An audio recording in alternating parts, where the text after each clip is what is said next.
Another time that I lost my voice, not giving a specific incident, but I will say at different points throughout my marriage, I recognized that whenever I felt like my former husband could not receive my truth based on his facial expressions or how he would shift in the seat, or based on the line of questioning that would come after it, over time, I learned to just not say anything because, like many of us, I just didn't want any problems.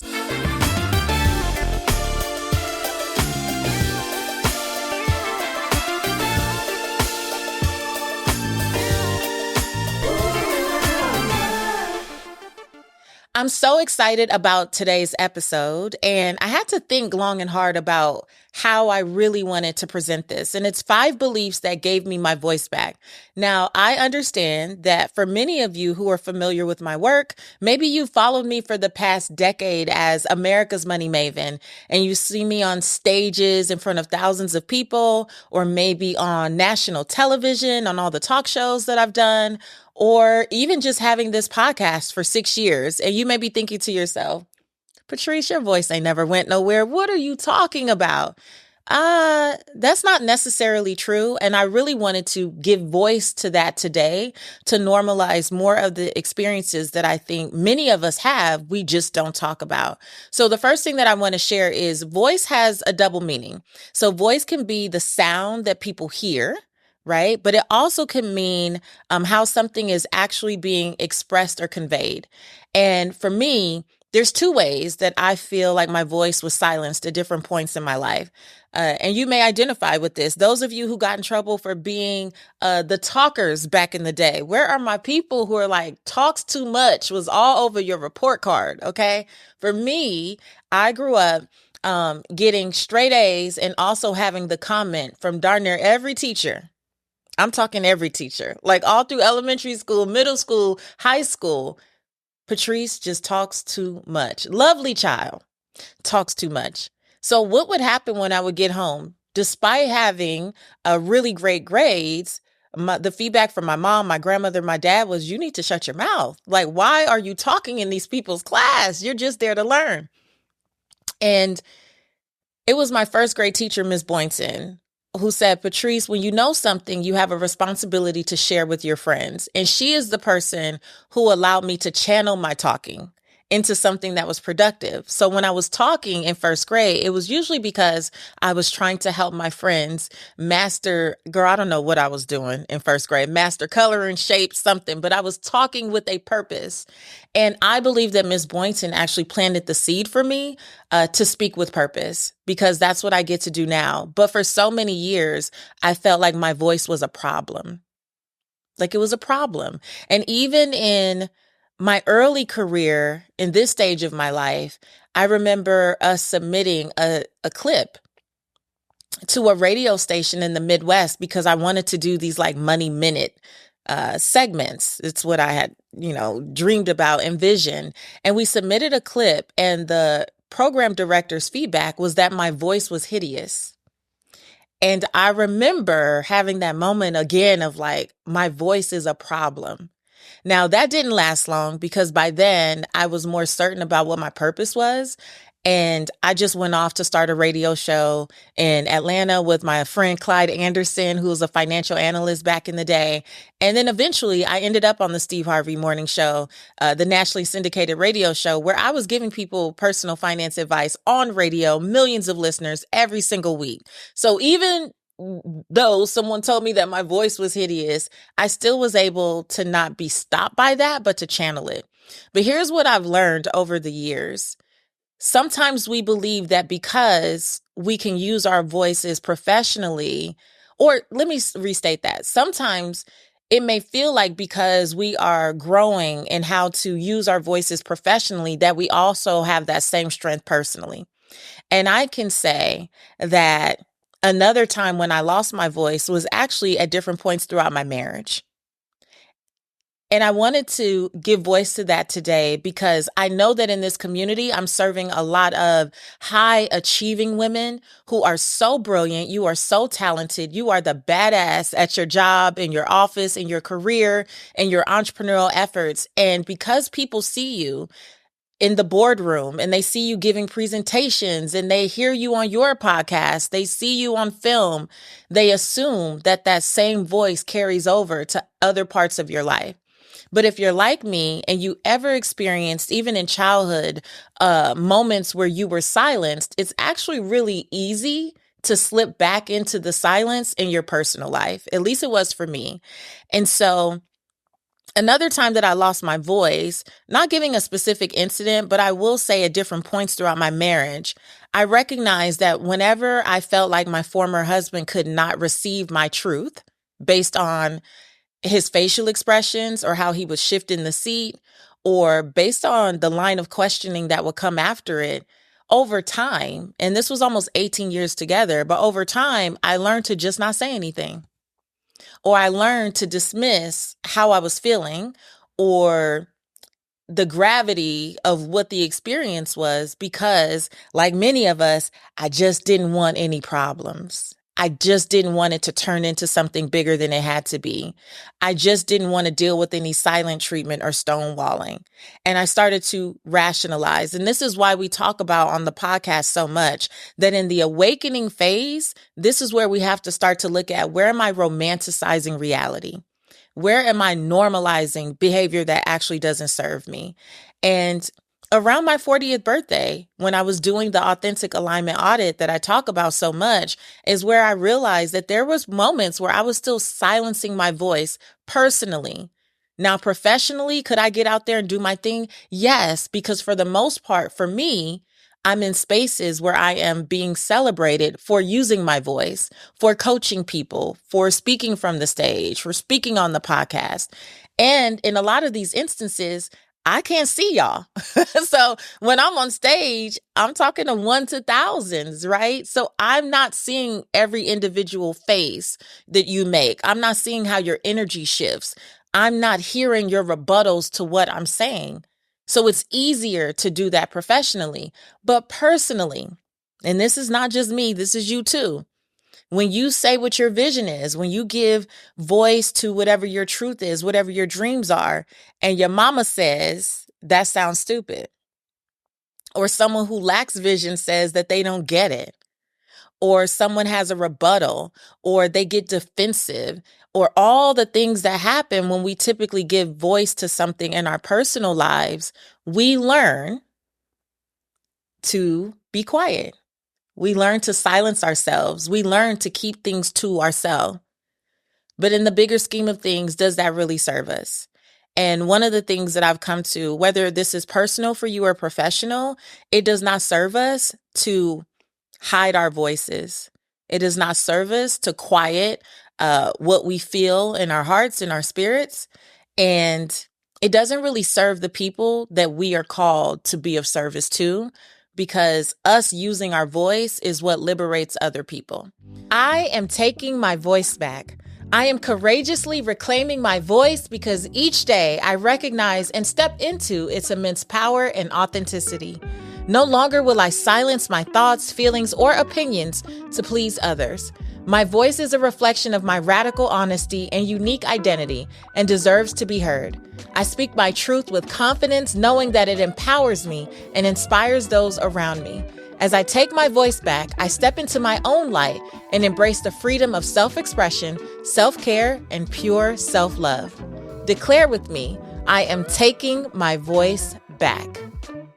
So over these last few years, there are 5 beliefs that I keep leaning into to make sure that even if there's a moment where I feel like a twinge of fear or hesitation, that I remember who I am and why my voice matters. And in this episode, I just wanted to offer these 5 beliefs to you. You can take the stuff that you need to incorporate into your own life. And of course, as always, you can leave what doesn't serve you behind. So let's jump in. Now, belief number 1 for me has been the voice that God gave me is not situational. And this was big for me because I could own my voice publicly on the stage, but personally, because of even how I grew up, and I've talked about this before, where I grew up feeling like the ugly one and I had, some verbal abuse in the background, it was still a level of discomfort from saying things to people that I loved or people who were in close proximity to me.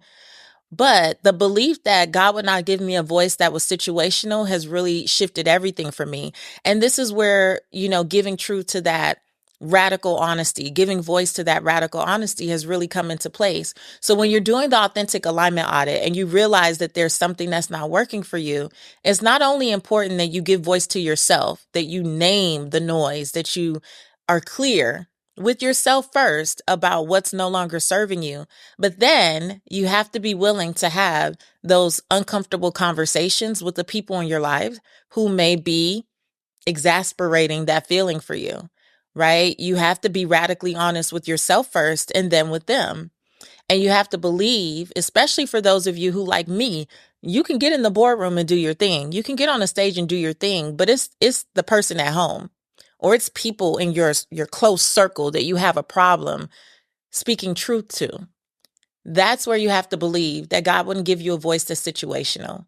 That same voice that you have that is so powerful, on the microphone or on the camera or in front of the stage, whatever that is for you, that same voice is powerful when you use discernment and how to deliver it, can be powerful in your personal life too. So that's a belief that I've really been rooting in, is that the same power I carry, publicly has to be the same power that I carry personally. The second belief is that my voice is not only valuable when there's group validation or consensus. So this is the thing I've been learning most recently, that as you start to stop romanticizing reality and you get radically honest with yourself and others and you start to speak publicly, you have to remember that everybody is not going to agree with whatever it is you may be saying. And most of us have silenced our voices because we lived for the validation and we lived for the agreement. But in this season, if you're going to live for the authenticity of who you are and what you've been called to do, then you can no longer only give voice when you think it's valuable to the group. Well, I shouldn't say it that way. Only give voice when you feel that the group has a consensus or validation. So I recognize now that in order for me to fully be in my power, to stand in my truth, and to redefine wealth for myself, when I give voice to something, I can't wait to see if my mom is going to be okay with it. When I talk about my childhood experiences, it's no shade. And let me tell you, 99% of the time, I'm not even talking about my mom, but I recognize that you may perceive it to be that I'm talking about, my mom or my dad or something. And I can't stop giving voice to truth to clarify every little word or every little thing I say with the fear that there's some group of people who are not going to like it. We cannot really get our voices back when we are more concerned with everybody being okay with it. Because the more you try to please every single person, your voice gets diluted and it gets watered down, and you spend more time trying to be so impeccable with your word choice that you lose the meaning of what you were called to say. So that belief has totally freed me, because I recognize that in order to give voice to my truth, I have to be detached from what I think you're going to think about it. You being whoever is listening in that moment. It's not about being comfortable with what you think about what I'm saying. It's about me no longer betraying myself and speaking up for what I believe. Are you ready for Redefining Wealth Live 2024? I hope so, because we already have everything locked in and all we need is you. October 11th through 13th in Atlanta, Georgia. Do not miss this. Right now, we have early bird tickets on sale. You know you want to come, so you might as well lock in that ticket right now. Click the link below or go to redefiningwealthlive.com to secure your seat today. The third belief that has helped me get my voice back is the understanding that when I speak, chains break. When I speak, chains break. And to me, that means that a lot of the things that hold us in bondage, and us being you as purpose chasers, if you've been attracted to my message, if you've been attracted to this podcast, I believe that a part of my purpose is to obviously be of service to you. And to be of service to you, I cannot water down what I believe. Like, I can't water down what I need to say. What I always say to my clients is that I'm here to coach you. I'm not here to coddle you. And that means that I have to tell you the truth about what I see, right? And never in a mean-spirited way, but I'm also not going to sugarcoat things with you, because when I see that something that may have served us in one season could be killing us in this season, or cutting us off from walking into the next season that God has for us, I can't play with that. If I play around with that and don't actually give voice to truth, then you stay in bondage. I stay in bondage. Even though we may know what our purpose is, we become prisoners to our purpose, and it's supposed to give us freedom, right? And so I feel that when I speak, chains break. Like, when I stand up for something, it gives you permission to stand up for something in your life. When I acknowledge something in my story, it gives you permission to acknowledge something in your story. When I tell you about a time that I had to fight for myself, it liberates you to go maybe fight for something in your life. And because I believe that so strongly, I'm no longer willing to hide. Like, I'm no longer willing to be quiet about things that I think are truly damaging our communities, damaging our families, damaging our pursuit of financial wellness, damaging our destiny. I can't play with that. I'm not willing to play with that. So I believe that when I speak truth, my truth, chains break, not just for me, but for you as well. So that's why I'm committed to sitting in that. Now, the fourth belief is anyone annoyed by my voice has a choice. Anyone who is annoyed by my voice has a choice. I am not apologizing to people when I walk into a space and give voice to what my truth is. Those days when I tell you I'm free of that, I am so free of that, because people have a choice, right? And the more I get clear about who I am and what I'm called to do in this world, like, the more I am clear about how the message of redefining wealth is evolving, there are going to be people who are annoyed. And I've taught you guys this in the people pillar for many years. There are times when you are going to walk into spaces and people are simply annoyed by your anointing. What does that mean? That you put the anointing down? That you throw away the message that you were called to share? Right? That you no longer speak up for the things that you believe in because people are annoyed by the anointing? Absolutely not. People have a choice. I am unbothered when someone says, I'm unfollowing you now. God bless you. And hopefully the season that we had together, I was able to serve you and support you on your journey to financial wellness and help you move, 10 steps closer, 3 steps closer, 1 step closer to what your goals are for your life. But I'm not here to be your end all be all. And I might not be here forever, because everything is seasonal, right? And so I'm okay when a season is up, but I'm not going to water down my voice ever again when people have a choice. Just like I have the choice to block people who comment on other things like crazy, right? So I like to block people preemptively. I don't even wait for you to come to my page. If I'm on one of my friends' pages and I'm reading your comments, and it's okay for people to disagree, but there's no reason to try to tear people down and not leave them with dignity. You can state what your position is and still have some poise and class and grace about how you address people. And the minute I see someone in a comment talking crazy and going back and forth with people, you don't have to be talking to me. I don't care. The fact that this is how you talk, block. I block people preemptively because I have a choice. Just like anyone who is listening to anything that I have to say, I don't care if I'm speaking in an arena. If what I'm saying is out of alignment for you, you can get up and walk out. You could put AirPods in and tune out. You can do any number of things, but that's not for me to stop speaking what I was called to share.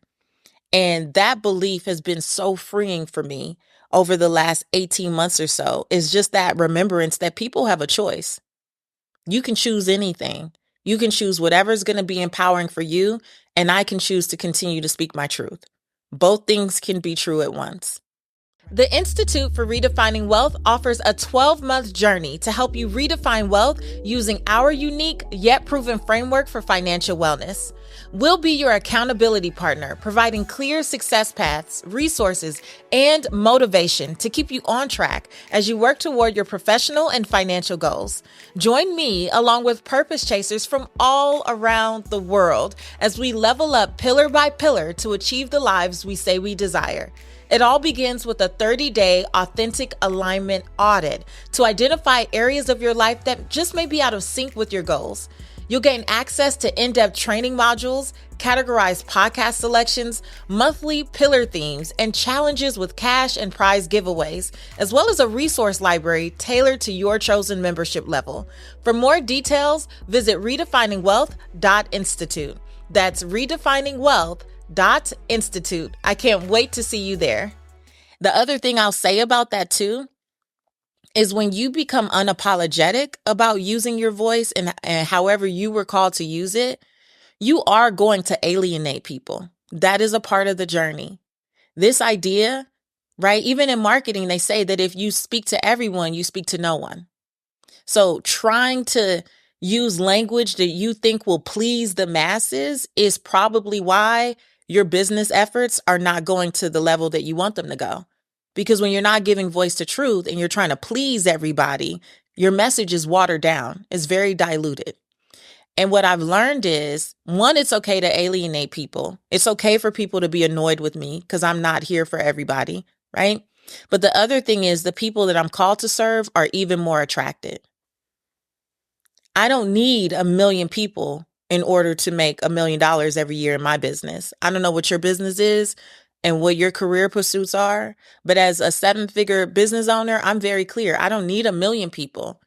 I prefer actually to go deeper with fewer people. So for my mastermind, for example, we might only need 50 people a year in order to hit our goals.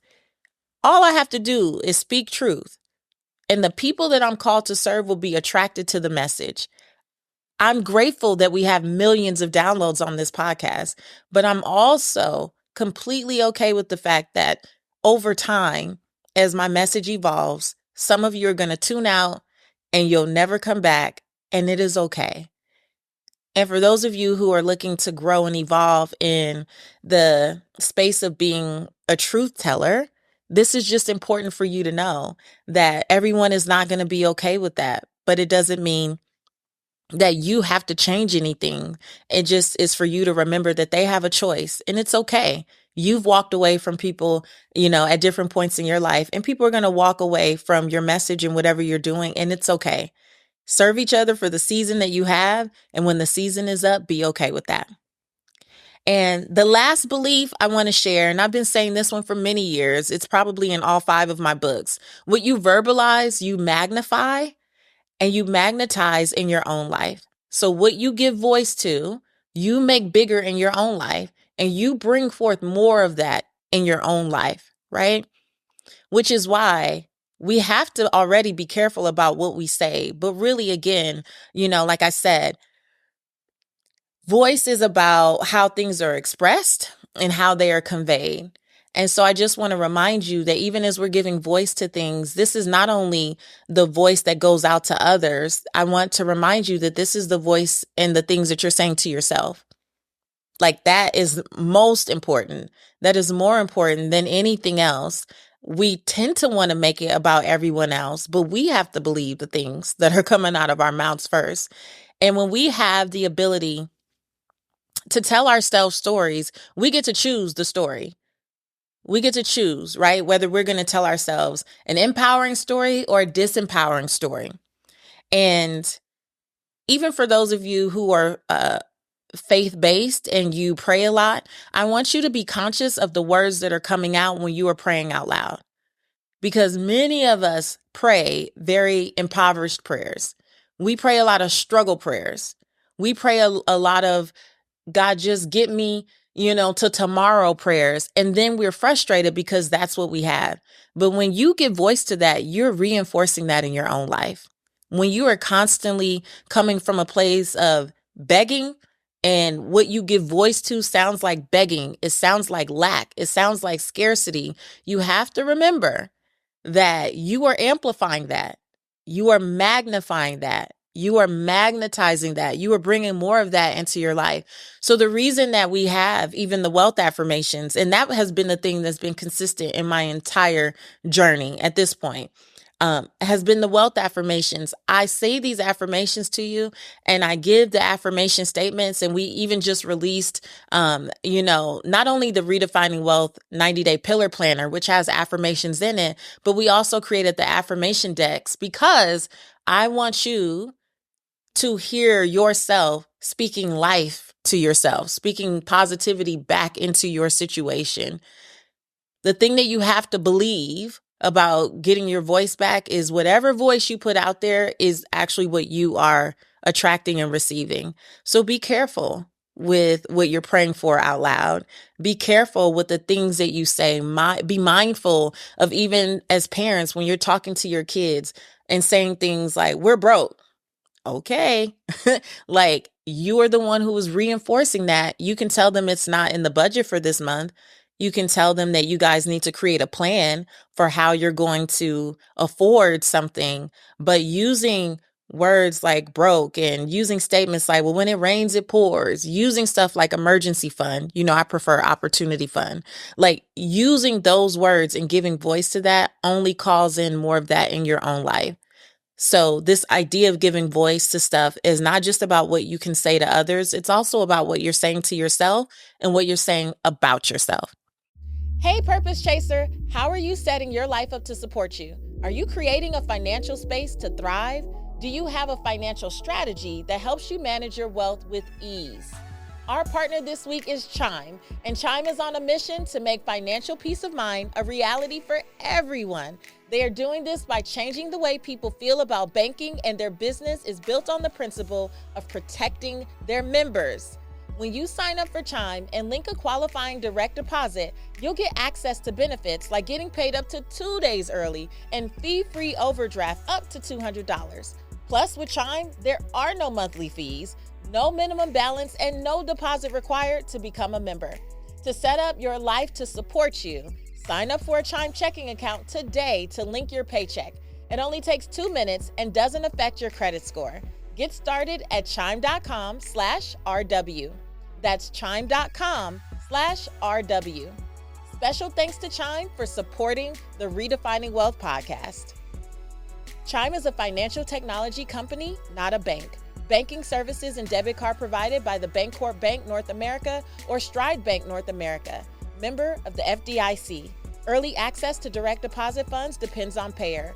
SpotMe eligibility requirements and overdraft limits apply. See chime.com/spotme.